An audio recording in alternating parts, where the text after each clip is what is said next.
So earlier today on the show on Fault Lines, we had Margaret Kimberly. Now, love Margaret Kimberly. Margaret Kimberly puts me in the mind of a family member, which is part of the reason I love Margaret Kimberly.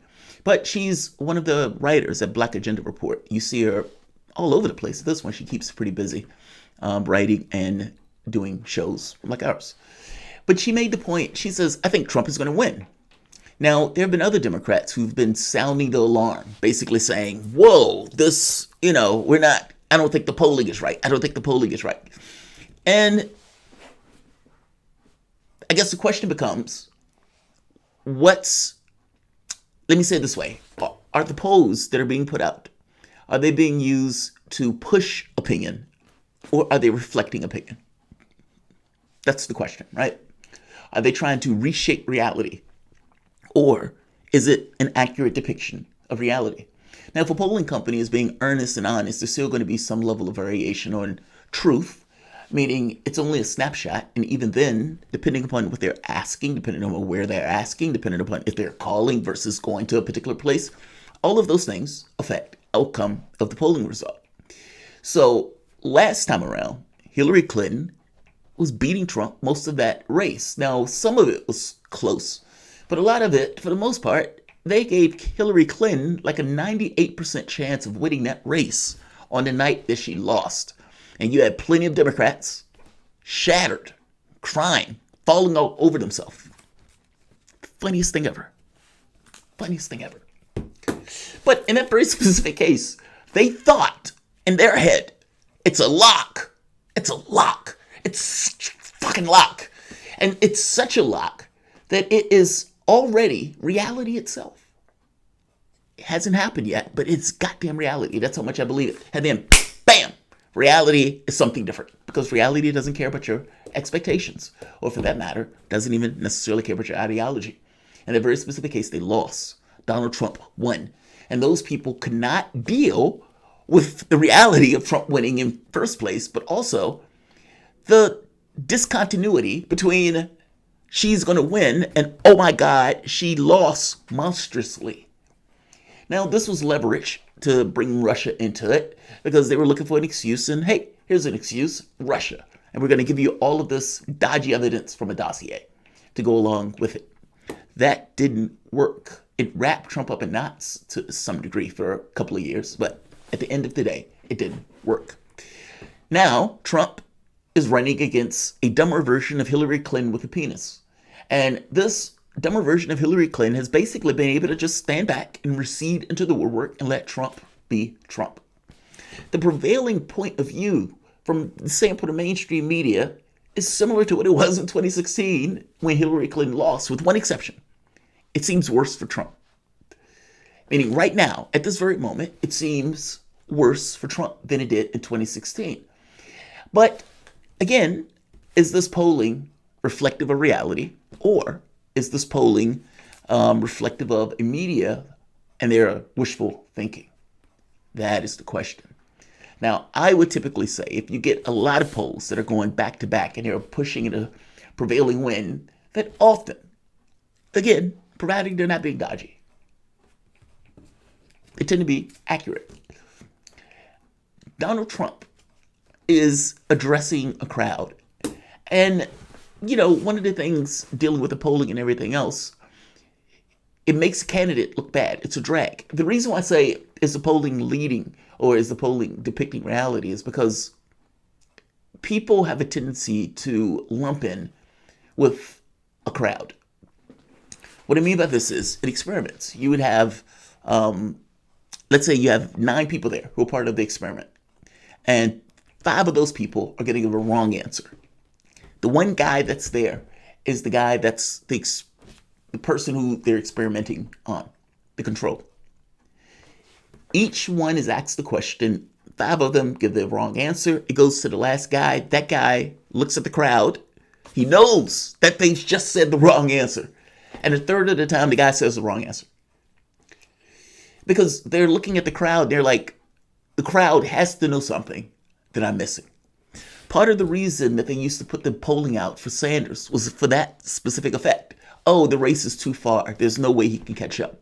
There's no point in me even investing my energy into going and vote for this guy, et cetera, et cetera.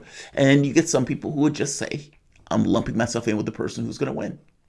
Well, if you're depicting polling like that, and again, if it's not a depiction and if it's meant to lead, the point might be to try to get people to lump in with a particular person or make it look like this race is so out of the realm of possibility that I'm not even going to get up in the morning to go and vote for Trump. Now, that could backfire, where you have a lot of people who say, well, there's no chance for Joe Biden to lose, so I'm going to go and vote for, I don't have to get involved. But in this case, the question is it leading? We're not going to know until November. But at the very least, Donald Trump has his own internal polling. And if he's telling the truth, this is a closer race than a lot of people want to admit or want to, at the very least, imagine that the race is. Welcome to the Soapbox.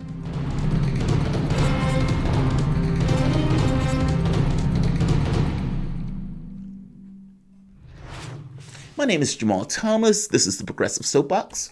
Guys, if you dig this content, please like, share, and subscribe. You can always support this content through PayPal or Patreon. This content is brought to you by you, and I appreciate you allowing me to do so. And by the way, make sure you check to see if you're subscribed to the channel. Apparently people are saying they're losing their subscription. But let's get to Trump for a moment.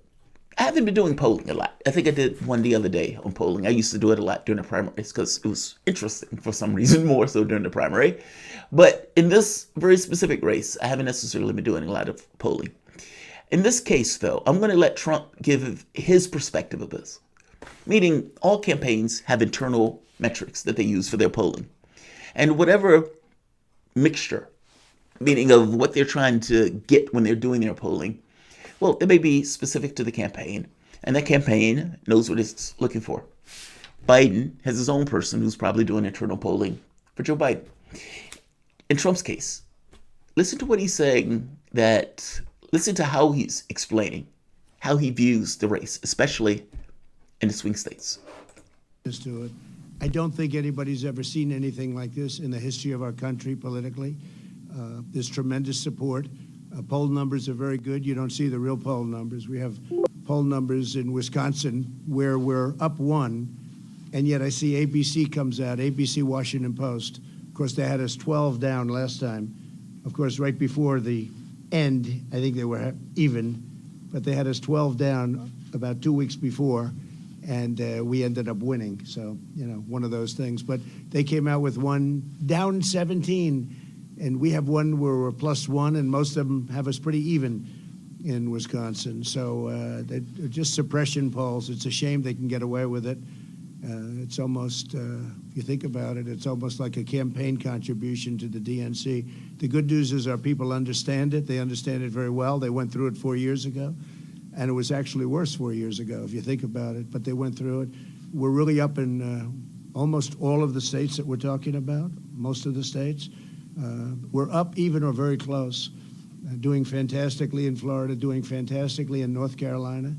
We have a Michigan poll that just came out. We're 2 up in Michigan. We have a very good Wisconsin poll that just came out. We're 1 up.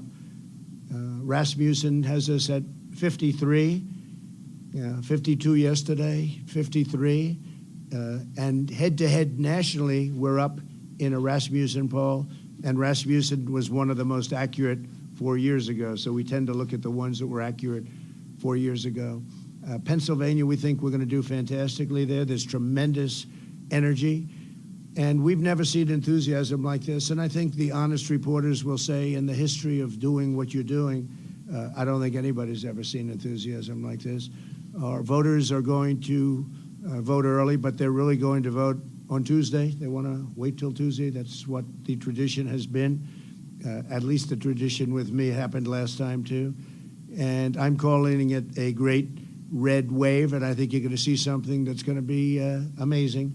Some will vote a little bit earlier, but they do want to vote. They want to go to the polling booth and vote for the most part.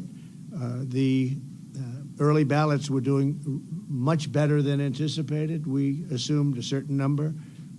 I think they are underperforming. And I think on Tuesday we're going to overperform. And we'll see what happens at the end of the day. Hopefully it won't go longer than that. Hopefully the few states remaining that want to take a lot of time after November 3rd to count ballots, that won't be allowed by the various courts, because as you know, we're in courts on that. We just had a big victory yesterday in Wisconsin on that matter. So hopefully that won't be happening. Okay? We're heading out now to a great state, Arizona. Mr. President, could you comment on the latest police shooting in Philadelphia and the demonstrations after that? It's a terrible thing. What I'm witnessing is terrible, and He's going to go into the rioting that's taking place in Philadelphia. It seemed like he was telling the truth. Donald Trump lies pretty easily. But in that particular point, it did seem like he was telling the truth, at least the way he started off in regards to talking about the numbers that he is looking at.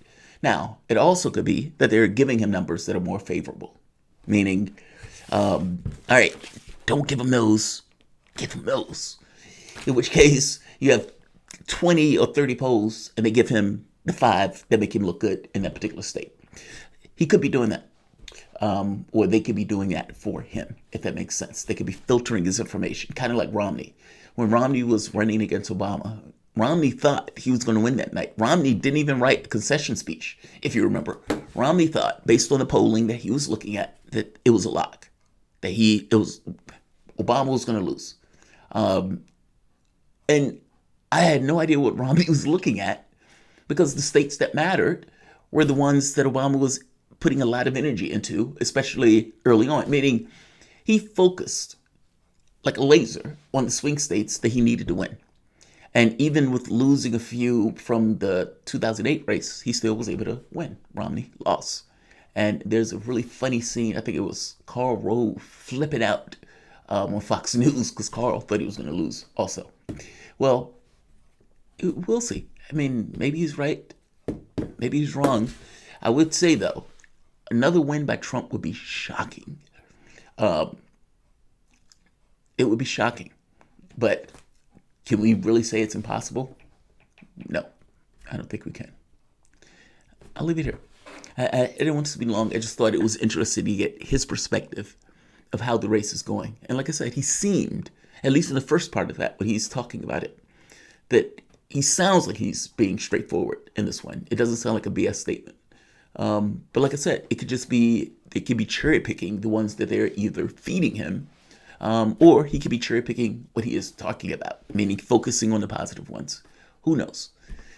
But we can't say it's not beyond the realm of possibility for Trump to win again. And if he does, oh my God, part of me, if I'm being bluntly honest, emotionally anyway, hope he does win. He would never get my vote. But a part of that has to do with just this kind of sickness in the way that we go about our affairs. Both parties. And in going about our affairs that way, it's like Trump is a shock to the system in a way that shows it for what it is. That's what he is. I don't think Trump is a thing unto itself, meaning the end result. I think Trump is a symptom of a larger systemic issue that we have in our country. Part of that has to do with accountability, where the political parties basically are these things that fight amongst themselves that seem at this point completely untethered or unmoored from the American public.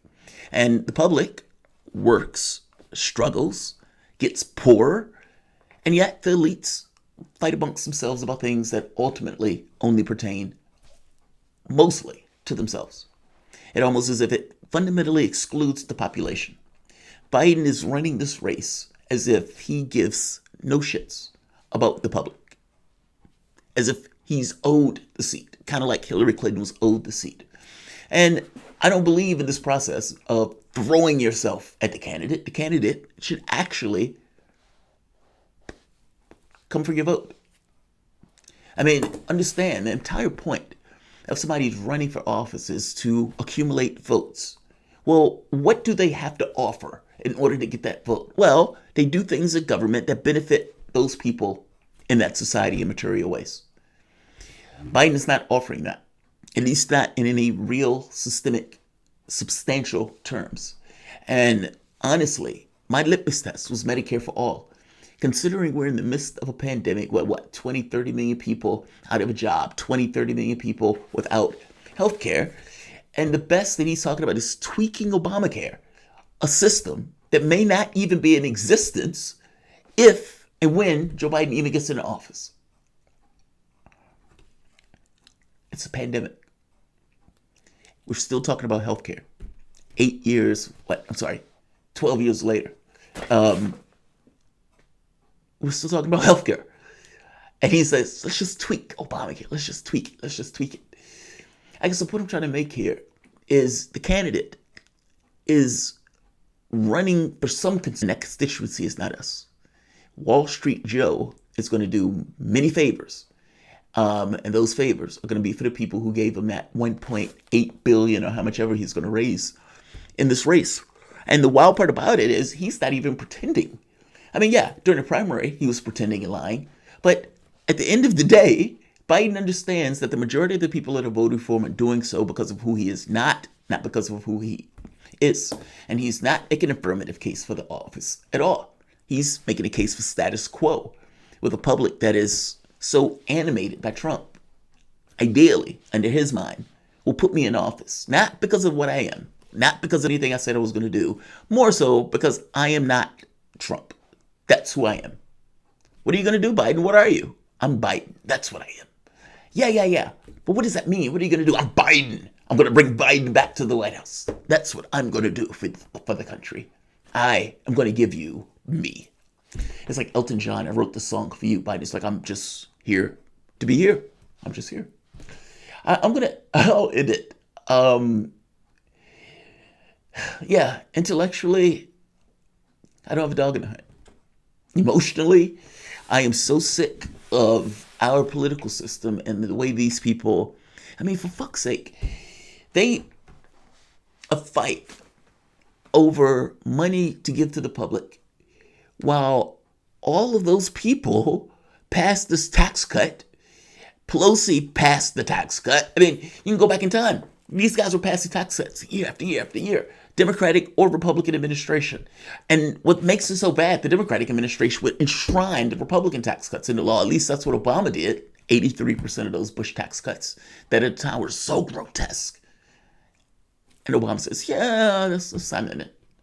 Well, I mean, they engage on things. And when you get to real interests of the public itself, we can't agree. There's no solutions from public stuff. When the public needs cash and when houses need to be saved, when it's to the point of, hey, we need to bail out banks to trillions of dollars. Yeah, we got money for that. Oh, hey, let's up the military budget. $700 billion. We got money for that. Let's try to pay for health care because we're in a pandemic. Whoa. Too much. Too expensive. I veto that, according to Joe Biden. It's aggravating. We don't have an anti-poverty program in this country. They have one in China. Like, you look at the stuff that seems instantiated and is perpetuated. And what the left needs to realize is that they help perpetuate it because they continue to vote for it. When they continuously go back, I'm going to hit the level for Democrat. I feel horrible doing this. I dislike the Democratic Party is taking advantage of me, but here's my vote. The other stuff, they don't give a shit about. The vote, they do. That helps them get in office. Stop whining about being taken advantage of. Stop complaining about them not listening to you if you, in turn, continue to vote for them. You have no excuse at that point. There is no such thing as you have nowhere else to go. There's only a consciousness that believes that you always have somewhere else to go, even if it's just not voting for them. Like, share, subscribe.